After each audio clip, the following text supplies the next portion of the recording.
Hey, what's up everybody? Welcome back for month 2 of our Premium Wine Club. This time around we are drinking Bordeaux, without a doubt the world's most prestigious wine region and the gold standard for luxury wine. For over 2,000 years, nobility, world leaders, scholars and elites, the rich and famous, they've all recognized the beauty of Bordeaux wines.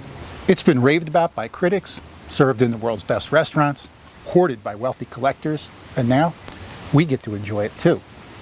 Now, Bordeaux is largely defined by its two major rivers, and both of our wines come from the southernmost portion, known as the left bank, where almost all of the famous chateaux are located.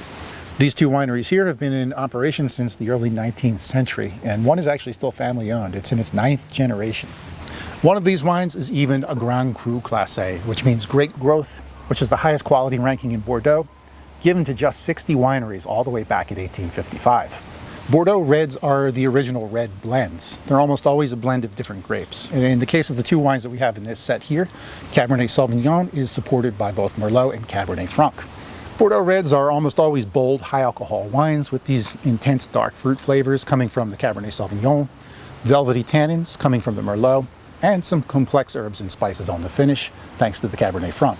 Now it's interesting because both of these wines are made with the same grapes, but there's a different blend in each one of them, and different winemaking techniques coming from each winery is enough to make them taste worlds apart. So I've already tasted both of these wines, and they're phenomenal. They're just 4 years old, which is relatively young for Bordeaux. The one is more earthy and herbal, and I think the other one's more like a fruit bomb. It's just a huge explosion of fruit flavors. As I was doing my research for these wines, I was finding that critics are calling the 2018 vintage exceptional, if not legendary, which is pretty awesome. For what it's worth, the two wines collectively have over a dozen 90-plus point ratings, and I always caution people to not take ratings for, too literally, but when you have over a dozen critics that are saying these are phenomenal wines, I think it's safe to say we have something exceptional here. As you prepare to taste these wines, you might want to think about some food pairing. A big bold red like this is going to go well with a protein. Classic pairing is Bordeaux with a filet or a steak of some kind, but if you're not into red meats, I would suggest beans, legumes, casseroles and stews. And I think for this time of the year, a hearty chili would be pretty awesome.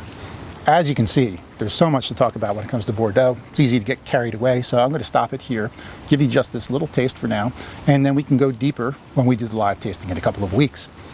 All right, my wine-loving friends, I'll see you in a few. Cheers.